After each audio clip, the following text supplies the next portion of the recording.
6 दिसंबर 1992 को बाबरी मस्जिद गिरी तो केंद्र सरकार ने उत्तर प्रदेश के मुख्यमंत्री कल्याण सिंह को बर्खास्त कर दिया, जिसके बाद 1993 में चुनाव हुए। बीजेपी की लोकप्रियता की वजह से सपा और बसपा के नेताओं ने तय किया कि वह इस बार चुनाव साथ लड़ेंगे। मुलायम सिंह यादव ने 256 सीटों पर प्रत्याशी उतारे, जिसमें उन्हें 109 को जीत हासिल हुई। कांसीराम ने 164 उतारे, जिसमें 67 को जीत हासिल हुई।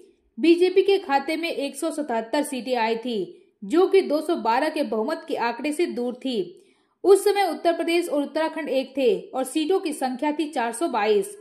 बहुमत के लिए 212 चाहिए थे, बीजेपी को मिले थे 177 सीटें। मतलब साफ था, या तो गठबंधन या फिर विपक्ष की भूमिका। गठबंधन मिला नहीं और विपक्ष में बैठने के लिए मजबूर होना पड़ा। सपा और बसपा ने मिलकर सरकार बना ली। शुरुआत में सरकार सही चली। मंडल कमीशन की रिपोर्ट आई। सरकारी नौकरियां और शिक्षण संस्थानों में दलितों और पिछड़ी जातियों के लिए आरक्षण के प्रति समर्थन ही दोनों पार्टियों को जोड़ने का सैद्धांतिक सूत्र था। सरकार बनने के बाद कांसीराम ने यूपी की सारी जिम्मेदारी मायावती को सौंप दी और खुद दूसरे राज्यों में पार्टी का विस्तार करने में लग गए। मायावती के जीवन पर लिखी किताब बहन जी में अजय बोस लिखते हैं कि कांसीराम कभी मुलायम से मिलने नहीं जाते थे। उनकी जिद होती थी कि मुलायम सिंह यादव उनसे मिलने राज्य के अतिथि गृह में आए। मुलायम आते थे तब कांसीराम आधे आधे घंटे उनसे इंतजार करवाते थे। अंत में बड़ी लापरवाही के साथ बनियान और लुंगी पहनकर नीचे उतरते थे, जिसके बाद मीडिया के कैमरों के कारण मुलायम का संकोच और बढ़ जाता था। जिसके बाद पंचायत चुनाव में बसपा हारी और सपा जीती तो उनके बीच दूरियां बढ़ने लगी। 1995 में राज्य में पंचायत चुनाव हुए। 50 जिलों में 30 पर सपा जीत गई, 9 पर बीजेपी जीती, 5 पर कांग्रेस और बसपा के हाथ में महज 1 सीट आई।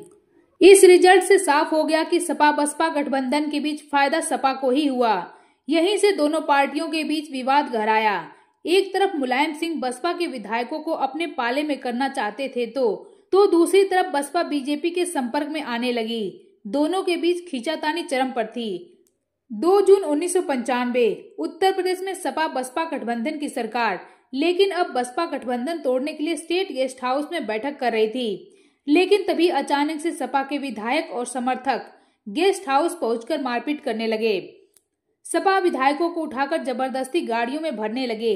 इतना ही नहीं, मायावती के साथ बदसलूकी करने लगे और ये सब एक समय के बाद इतना ज्यादा बढ़ गया कि मायावती ने खुद को एक कमरे में बंद कर लिया। लगभग 4 घंटे बाद जब मायावती का कमरा खोला गया तो यूपी की राजनीति के माथे पर गेस्ट हाउस कांड नाम का एक ऐसा कलंक लग चुका था जो आज तक नहीं मिट सका।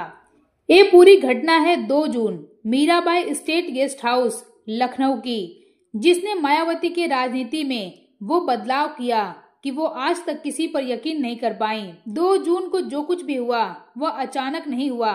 शायद इसकी कहानी पहले से लिखी जा रही थी और एक सही मौके की तलाश थी, और वो मौका था 2 जून। धमकी और मारपीट के दम पर विधायकों को अपने पाले में करने की कोशिश 1 जून 1995 को मुलायम सिंह यादव ने कर लिया था, क्योंकि उन्हें पहले ही इस बात का अंदाजा हो चुका था कि बसपा किसी भी वक्त समर्थन वापस ले सकती है।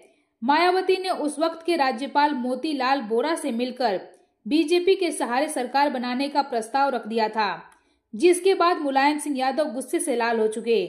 सत्ता के जाने की चिढ़ उन्हें इतनी ज्यादा हो चुकी थी कि वो कुछ भी करने को तैयार थे, जिसके बाद बसपा के प्रदेश अध्यक्ष राम बहादुर को अपने पक्ष में कर लिया। उनके साथ ही 15 और विधायक भी आ गए, लेकिन दल बदल कानून से बचने के लिए 1/3 सदस्य चाहिए, यानी कि 8 और विधायक चाहिए थे।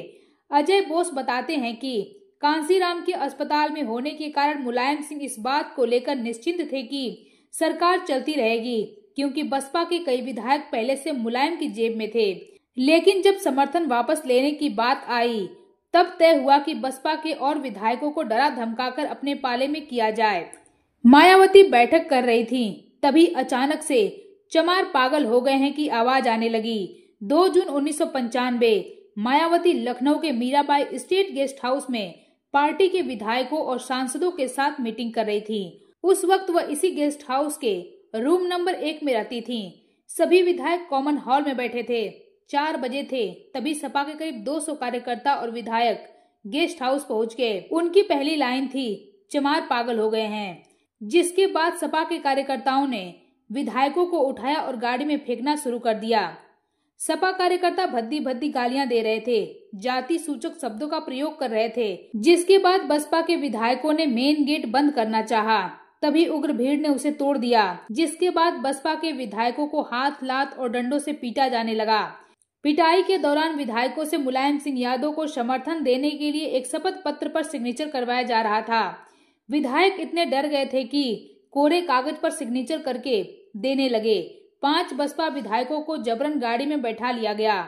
मायावती ने खुद को एक कमरे में बंद कर लिया। मायावती के साथ बदसलूकी हुई। उन्होंने भागकर अपने आप को एक कमरे में बंद कर लिया। उनके अलावा कमरे में 2 और लोग थे, उनमें एक सिकंदर रिजवी थे। वहीं उपद्रव कर रहे लोग दरवाजा पीटने लगे, कहने लगे, चमार औरत को उसकी मांद में से घसीटकर बाहर निकालो। अंदर से सिकंदर रिजवी ने दरवाजे के पास सोफे और मेज को लगा दिया ताकि अगर सिटकनी टूटे भी तो दरवाजा न खो सके। उस वक्त पेजर का चलन था। प्रशासन को सूचना दी गई। मौके पर बड़े अधिकारी पहुंचे। एसएसपी कार्यवाही के बजाय सिगरेट फूंक रहे थे। अजय बोस लिखते हैं कि जिस वक्त गेस्ट हाउस में यह घटना हो रही थी उस वक्त लखनऊ के superintendent of police OP Singh मौजूद थे।